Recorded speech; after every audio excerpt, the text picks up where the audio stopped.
Let's talk about Glendale.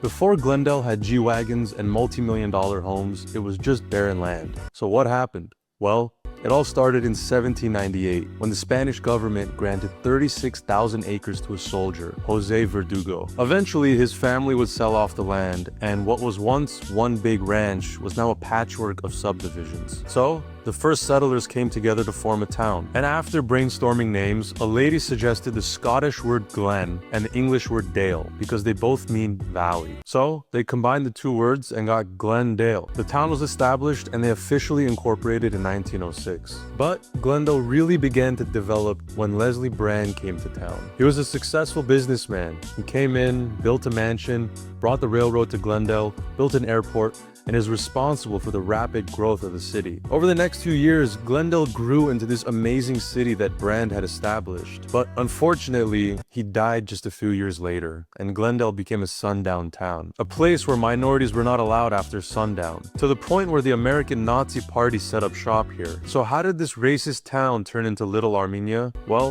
in 1915, Armenia suffered a genocide. The Ottoman Empire killed 75% of our population. So the Armenians that did survive ended up all over the world, and some of them went to Iran. So fast forward to the 1970s, and Iran's economy was booming. People accumulated a lot of wealth, but a revolution was brewing. Iran was unstable, so they started to leave. But because of the past, we have that survivor mentality. We like to stick together. And it just so happened that a couple Iranian-Armenian families lived in Glendale at that time, just because it was a beautiful place to live. So when it was time to leave, they said, let's just go where the other Iranian Armenians are. Glendale. So some of the first immigrants were just friends of the families that already lived here. And once they moved to Glendale, their friends and family followed. But they weren't like the typical immigrants. They came from a booming economy in Iran. So when they came here, a lot of them came with money. That's why they could afford to live in a place like Glendale. And once they were here, they built homes, opened businesses, and Glendale experienced rapid growth. But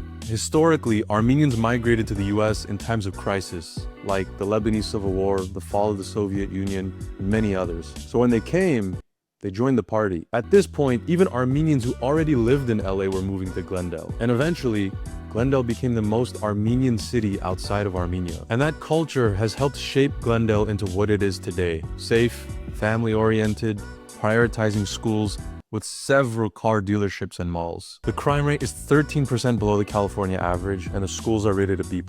The median home price is about $1.2 million, and that'll typically buy you a 1,400 square foot home like this one. And once again, I'm Mike, your local real estate guide, so follow me if you like real estate.